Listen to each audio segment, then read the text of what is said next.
నిన్నగాక మొన్న ఒక ఇంట్రెస్టింగ్ న్యూస్, సంచలనమైన న్యూస్ మన పత్రికా మిత్రుల కోసం చెప్తున్నా.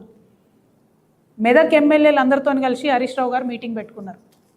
ఆ మీటింగ్లో కూర్చున్న ఒక ఎమ్మెల్యేనే నాకు ఈ ఇన్ఫర్మేషన్ షేర్ చేశారు.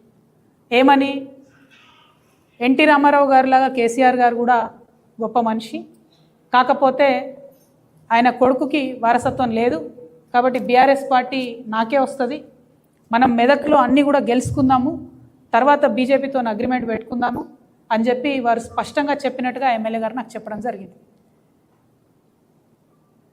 అంటే మెదక్ని వేదిక చేసుకొని బీఆర్ఎస్ పార్టీని హస్తగతం చేసుకొని ఎన్టీ రామారావు గారి పేరు తీసిరంటేనే ఈయన కేసీఆర్కి వెన్నుపోటు పొడుస్తాడు అనేది మనం స్పష్టంగా అర్థం చేసుకోవాలి. మరి బీజేపీ వాళ్ళతో ఈయనకు అండర్స్టాండింగ్ ఉందని నువ్వెట్లా అంటావంటే, ఒక పేరు చెప్తున్నా రాసుకోండి, Raj Pushpa open sky villas. Raj Pushpa open sky villas, ఇది ఇంట్రెస్టింగ్ ఉంటుంది చాలా. ఈ రాజ్ పుష్ప ఓపెన్ స్కై విల్లాస్లో ఒక ఇంటి నుండి పాలల్లో పసుపు మిరియాలు కలిపి హరీష్ రావు గారి ఇంటికి పోతాయి. అంటే అది కోడ్ అన్నట్టు. అక్కడికి వచ్చే ఆర్ఎస్ఎస్ పెద్ద మనిషి మిరియాలు పసుపు కలిపిన పాలేది అవుతాడు పొద్దంతా. ఆయన ఎవరో మీరు ఇంటర్నెట్ వెతికితే మీకు తెలిసిపోతాడు.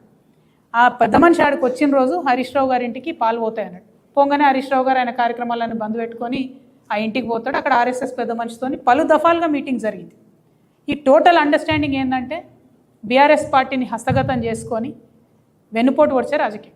సరే, నేను బీఆర్ఎస్ పార్టీలు లేను, బీఆర్ఎస్ పార్టీ ఏమైతే నాకేందో అది 1000 చెక్కలైనా 3 ముక్కలైనా నాకు వచ్చేది లేదు, పోయేది లేదు.